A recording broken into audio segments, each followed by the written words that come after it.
Anderson Cooper has spent 3 decades asking the questions no one else will. He's interviewed dictators, war criminals, grieving families, and some of the most powerful people on Earth. But on a Sunday evening that would become legendary in broadcast journalism, Anderson Cooper faced something he hadn't encountered in his entire career. A duchess so convinced of her own righteousness that she couldn't recognize the trap closing around her with every answer she gave. Meghan Markle sat down across from Anderson, expecting sympathetic questions and platform to share her carefully rehearsed talking points. What she got instead was surgical precision, quiet devastation, and the slow, methodical exposure of every contradiction she'd spent years trying to hide. By the time the cameras stopped rolling, one of America's most respected journalists had done something unprecedented, ended an interview early, and asked the Duchess of Sussex to leave. The footage would be replayed for years. The damage would last even longer. Before we dive into this explosive story, make sure you hit subscribe and smash that like button. We bring you the most shocking moments in media every single week. Now, let's get into exactly what happened in that interview room. The 60 Minutes interview setup was deliberately sparse. 2 chairs facing each other, soft lighting, cameras positioned to capture every micro-expression. No studio audience, no applause, no distractions, just 2 people and the truth that would emerge between them. Meghan Markle entered the room with an entourage that seemed excessive for a taped interview. Handlers, publicists, a personal assistant, and what appeared to be a media consultant whispering last-minute advice. Anderson watched as they fussed over Meghan's positioning, her lighting, her water glass placement. Finally, they retreated, leaving the 2 of them alone, except for the cameras. Meghan settled into her chair with a posture that somehow managed to project both vulnerability and superiority, the practiced ease of someone who had been trained to look relatable while feeling anything but. "Thank you for doing this," Anderson said, his voice carrying its characteristic calm warmth. "Thank you for having me," Meghan replied, but there was something in her tone, a subtle condescension, as if she were granting an audience rather than sitting for an interview. "Before we start the formal interview, I just want to establish some ground rules. I'm going to ask you questions. Some will be easy, some won't. My job is to get honest answers. Your job is to give them. Fair?" Meghan's smile tightened almost imperceptibly. "I'm always honest. That's rather the point of everything I do." "Good. Then we should have no problems." The cameras began rolling. Anderson leaned forward slightly, his posture open but focused. "Let's start with where you are now. You've been in California for several years. You've built a new life, started various projects, established a foundation. How would you describe this chapter of your life?" Meghan nodded, seemingly pleased with the soft opening. "This chapter has been about freedom. For the first time in my adult life, I'm able to make my own choices, live on my own terms. It's been liberating. Liberating from what specifically? From the constraints of the institution, from the constant scrutiny, from expectations that had nothing to do with who I actually am." Anderson nodded thoughtfully. "You mentioned constant scrutiny, but you've arguably received more media coverage since leaving than you did while you were a working royal. You've done Netflix documentaries, podcast deals, countless interviews. How do you reconcile wanting less scrutiny with actively seeking more platforms?" Meghan's expression flickered, the first hint of defensiveness. "There's a difference between scrutiny and storytelling. I'm not being scrutinized now. I'm choosing to share my perspective. But the end result is the same, isn't it? Your life is being examined, discussed, analyzed. The only difference is who's doing the examining. The difference is consent. I consent to this. I didn't consent to tabloid intrusion. Fair enough. But consent to scrutiny is still scrutiny. You've invited millions of people into your life through your own projects. Can you really complain about attention when you've actively cultivated it?" Meghan's jaw tightened. "I'm not complaining. I'm distinguishing between wanted attention and unwanted attention." "Exactly." Anderson tilted his head. "And where does this interview fall? Wanted attention? Of course. I'm here voluntarily. So, if I ask you difficult questions, questions you might not want to answer, That still wanted attention. Meghan paused. That depends on the questions. I think it depends on the answers.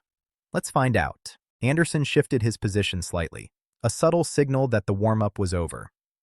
You've spoken extensively about your struggles, mental health challenges, feeling isolated, experiencing hostility from the institution.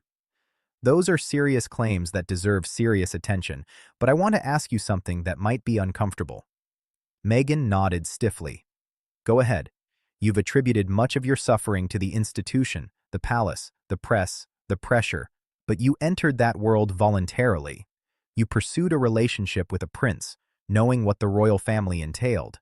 How do you reconcile presenting yourself as a victim of something you actively chose? Meghan's expression hardened. No one can fully understand what they're getting into until they're inside it. That's true of many things, but you were an adult. You had resources to research. You'd been in the public eye before as an actress. The claim that you were completely blindsided seems incomplete. I was blindsided by the cruelty, by the institutional hostility, by the racism. You've mentioned racism multiple times. Can you be more specific about what occurred? Meghan's voice cooled. I've already discussed this. I'm not going to relive every painful moment for your audience. I'm not asking you to relive everything. I'm asking for specifics about a very serious accusation. You've implied the royal family made racist remarks about your son's skin color. You've never named who said it or what exactly was said. That leaves everyone under suspicion. I protected the person by not naming them. You protected someone while destroying everyone else's reputation with suspicion. Now the entire family is suspected. Is that better?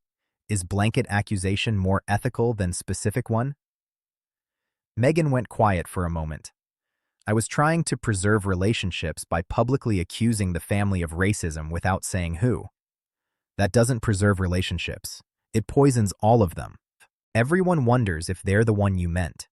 Everyone feels accused. That wasn't my intention. What was your intention? Because from an outside perspective, vague accusations serve the accuser. They can't be disproven. They can't be addressed. They just linger. And lingering accusations are very useful for narrative control.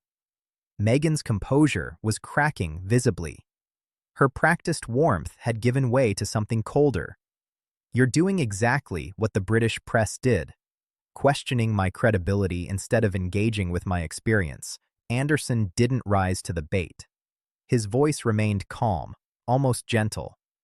I'm doing what any reasonable person does when presented with serious claims, asking for evidence.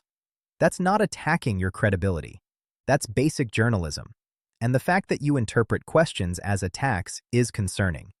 Your questions have an agenda. My agenda is clarity. I want to understand what happened and why. You've made public accusations that have global implications. The British monarchy's reputation has been affected.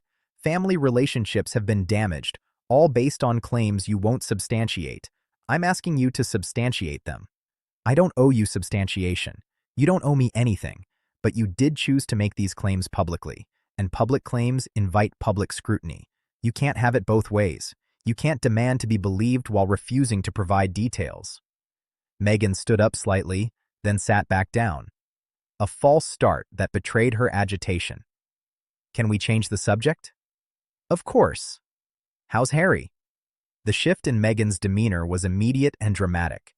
Walls going up, expression closing off. I'd prefer not to discuss my husband. Anderson's eyebrows rose slightly. But he's central to your entire public narrative. Your love story, your departure from royal life, your shared victimhood. It's all joint. How can we discuss your journey without discussing him? We can discuss my individual experience. Which is what exactly? Because everything you've shared publicly involves Harry. The Netflix documentary featured both of you. The discussions of leaving the royal family were about both of you. Your foundation is joint. What is your individual experience separate from him? Meghan paused, seemingly unable to answer. Anderson continued gently. I'm not trying to trap you. I'm genuinely asking. You've positioned yourself as part of a team.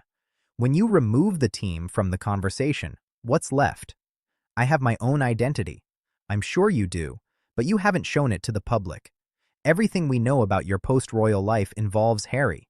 So when you say you don't want to discuss him, you're essentially saying you don't want to discuss your entire public existence. Meghan's voice sharpened. My relationship is private. Anderson smiled slightly, the first time any emotion beyond professional curiosity had crossed his face. Private? Meghan, you published your relationship in a 6-hour Netflix documentary. You discussed intimate details of your marriage on Oprah. You've shared personal conversations, private moments, family conflicts. Where exactly is the privacy? I can choose what to share and when. Of course, you can. But you can't claim privacy for things you've already made public. That's not how it works. Once you sell your story, you don't get to buy back the parts you don't want discussed. The tension in the room was palpable. Now Anderson remained calm, but his questions were becoming sharper. Let's talk about your projects. The Netflix deal, the Spotify podcast, the various ventures you've announced. How's that going? Meghan's expression flickered with something. Irritation, perhaps, or the awareness that this was dangerous territory. It's going well. We're doing important work through our foundation. Meaningful content that makes a difference. Can you be specific? What content have you produced? We've done documentaries. The podcast that ended after one season. The one where a Spotify executive called you grifters. Meghan's face flushed. That was one person's opinion. It was the head of podcasting. And his assessment seemed to be shared by the company given that they terminated your deal early. What went wrong? Our visions didn't align. Your vision of being paid millions while producing minimal content didn't align with their vision of receiving actual content for their investment. I can see how that might create tension. That's an incredibly unfair characterization. Is it? You signed a deal reportedly worth $20 million. You produced 12 podcast episodes over 3 years. That's less than 4 episodes per year. Most podcasters produce 4 episodes per month. What were you doing with the rest of that time? We were being thoughtful about content, quality over quantity. Quality requires actual product. What you delivered was sparse. And the company that paid you clearly agreed, given how things ended. Meghan's voice rose. You don't understand the pressures we were under. What pressures? You were being paid millions to create content. You had complete creative control. You had every resource you could want. What pressure exactly prevented you from producing the work you were paid to produce? Meghan had no answer. Anderson continued. And then there's Netflix. Several of your projects were canceled recently. The animated series, some documentary concepts. What happened there? Projects evolve. That's the nature of the entertainment industry. Evolve is a generous word for canceled, and the pattern is concerning. Spotify ended badly. Netflix projects are getting dropped. At what point do we stop blaming the companies and start examining whether maybe the problem is the product?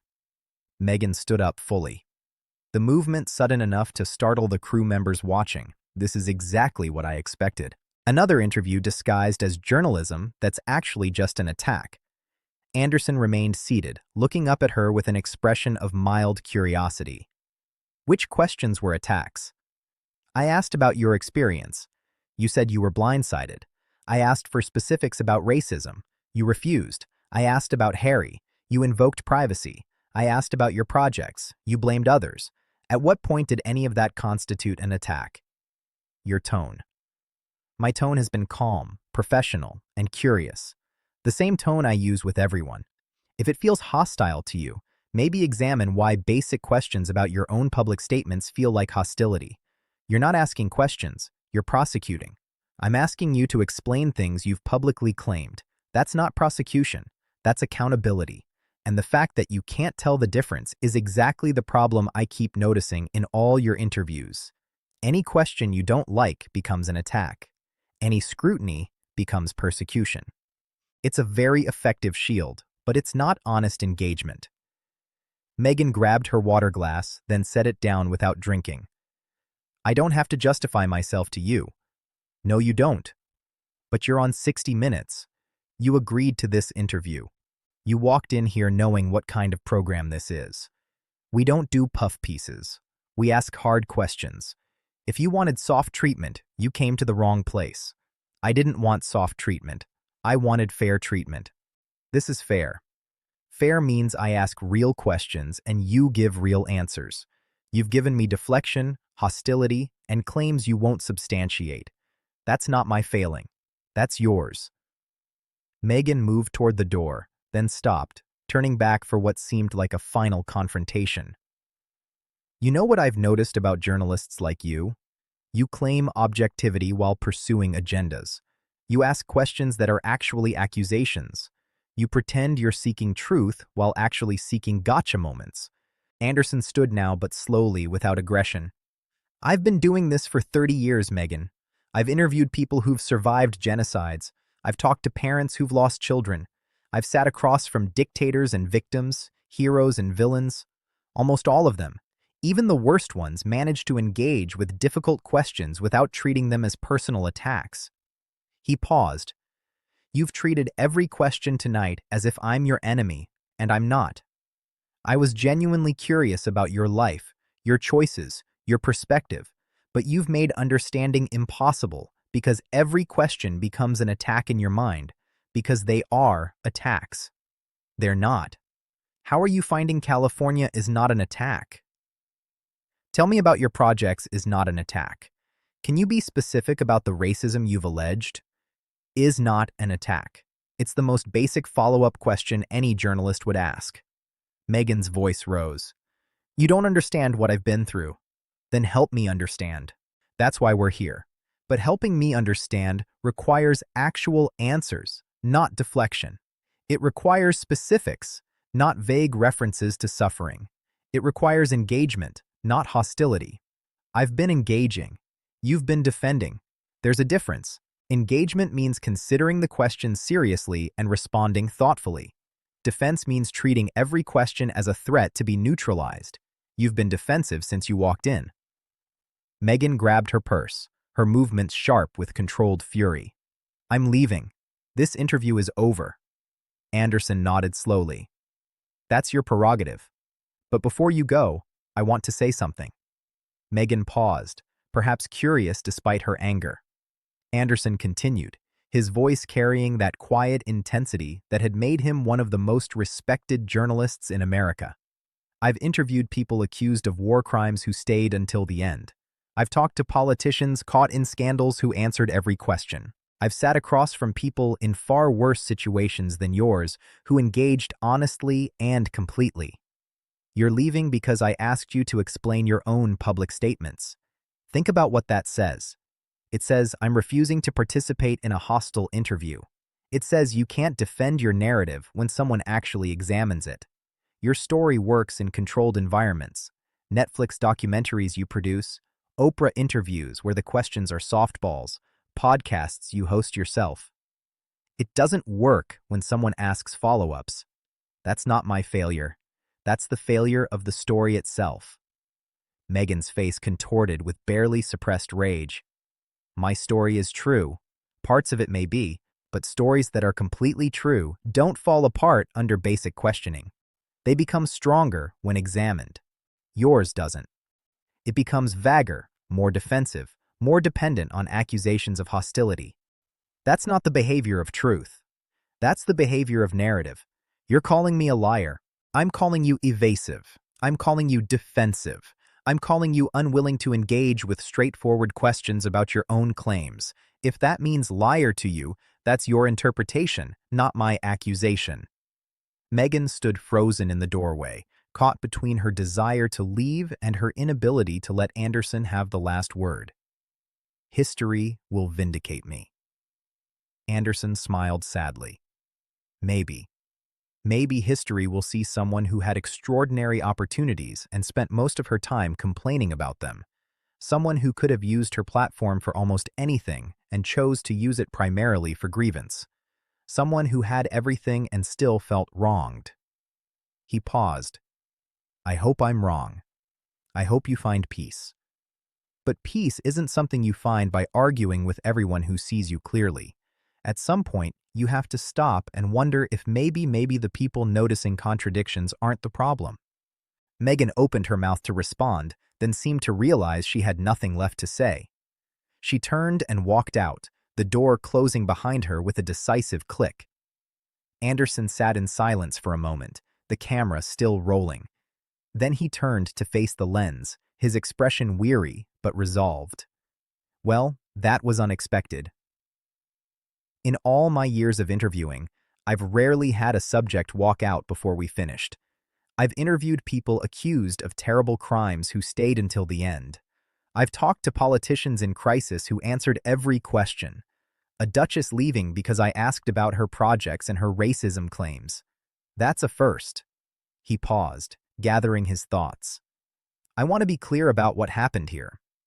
I asked basic questions. How are you? How are your projects going? Can you be specific about your claims? These are the same questions I'd ask any subject who'd made their personal life the center of their public narrative. Meghan has spent years talking about her experiences, her struggles, her perspective, and tonight, when I asked her to engage with that material seriously, she couldn't do it. Anderson shook his head slowly. That's not my failure, that's hers. And I suspect on some level she knows it. The anger, the defensiveness, the accusations of unfairness. Those are the responses of someone who's built a narrative that can't withstand scrutiny. I didn't expose anything tonight. I just asked questions. She exposed herself with how she answered them. The interview lasted 24 minutes before Meghan walked out. Its impact would last far longer. For Anderson Cooper, it was another example of what happens when someone who's never faced real questioning finally encounters it. The pattern was familiar: defensiveness. The only surprise was how quickly the departure came. For Meghan Markle, it was something else. A moment captured on camera that would follow her for years.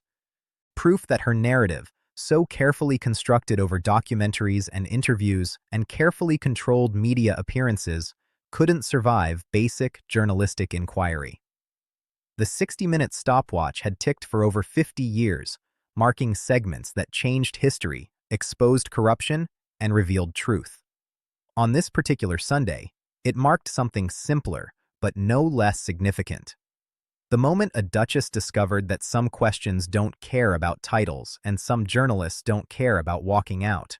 What do you think? Was Anderson too persistent, or did Meghan deserve every question? Who would you want to see on 60 Minutes next? Drop your thoughts in the comments below. If you enjoyed this story, don't forget to like this video to help it reach more people. Subscribe to our channel for more explosive celebrity moments.